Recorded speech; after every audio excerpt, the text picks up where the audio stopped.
अस्सलाम वालेकुम guys, I hope सब लोग ठीक होंगे। Welcome to back a and true story. आज मैं आप लोगों के साथ एक पुरअसरार कब्रिस्तान की स्टोरी को शेयर करने जा रही हूँ। ये बहुत ही पुरअसरार एक स्टोरी है जिसे सुन के आप लोगों को मज़ा भी आएगा और आप लोग हैरत अंगेज़ भी होंगे। इस कब्रिस्तान के पीछे जो मेन स्टोरी है वो ये है कि मुर्दों को हवा में लटका दिया जाता है। एक ताबूत में बंद करके एक चट्टान होती है और उसके ऊपर उनको लटका दिया जाता है। लेकिन इसके पीछे रीज़न क्या है ये आप लोगों ने इस वीडियो को देखकर ही जानना है, इसलिए आप लोगों ने इस वीडियो को लास्ट तक लाजमी देखना है।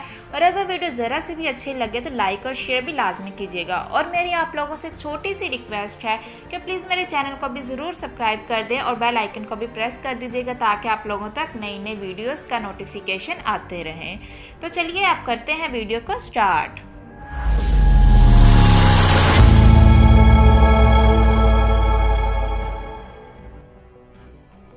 दुनिया के बेशुमार मज़ाहिब में मरने वालों की आखिरी रस्मात अपने अपने तरीक़ों से अदा की जाती है। कुछ मज़ाहिब में मरने वालों को ज़मीन में दफन कर दिया जाता है, कहीं मरने वालों को आग में जला दिया जाता है और कहीं लोग अपने प्यारों के मरने के बाद उनकी लाशें खुली जगह पर छोड़ देते हैं। लेकिन आज मैं आपको एक ऐसे मुल्क में ले जा रही हूँ जहाँ लोग मुर्दों को हवा में लटका देते हैं।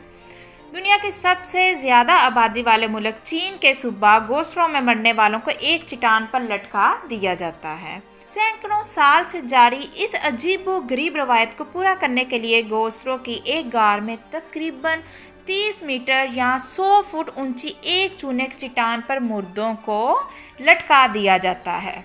ऊंचाई पर होने की वजह से ये ताबूत ज़मीन से कम ही नज़र आते हैं और ये रस्म तकरीबन 3000 साल पुरानी है। लेकिन इसकी शुरुआत कैसे हुई इस बारे में कोई भी नहीं जानता है। तहकीकात करने के बाद भी इसके बारे में कुछ भी मालूम नहीं हो सका कि ये रस्म कैसे जारी हुई थी। चीन की पुरानी दस्तावेज़ात से ये पता चलता है कि लोगों ने ज़मीन को खेती बाड़ी के लिए आज़ाद रखने और लाशों को जानवरों का शिकार बनने से बचाने के लिए ताबूत में डालकर चट्टानों पर लटकाने का आगाज़ किया था। चंद साल पहले होने वाली एक तहकीक में चीन के सूबा हुबी में 130 से ज़्यादा लटके हुए ताबूत मिले थे जो 50 मीटर चौड़ी और 100 मीटर ऊंची चट्टानों पर बने गारों में रखे गए थे।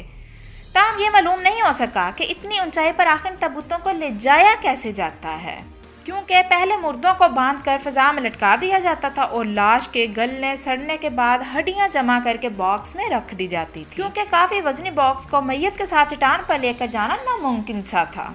कुछ लोगों का तो यह भी कहना और मानना था कि शायद मरने वालों को इन ताबूतों में रखकर रस्सी की मदद से ऊपर खींचा गया हो, जैसा कि आज भी कई मज़ाहिब के लोग मुख्तलिफ ममालिक में मरने वालों को ऊंचे मुकाम पर खुली फिजा में छोड़ देते हैं ताकि जानवर इन लाशों को खा लें। चीन में मौजूद इस पुरअसरार कब्रिस्तान से कुछ चीज़ें चोरी होने की भी खबर मिली, जिसके बाद चीनी हुकूमत ने इस तारीखी मुकाम की हिफाजत के लिए खसूसी इक़दाम भी जारी किए।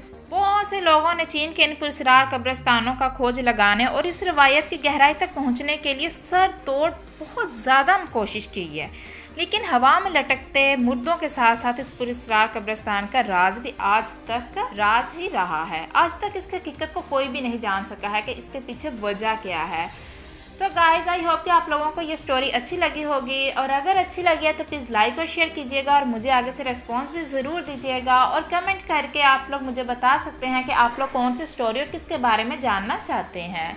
तो चलिए मिलते हैं नेक्स्ट वीडियो में। Thanks for watching. अल्लाह हाफिज़।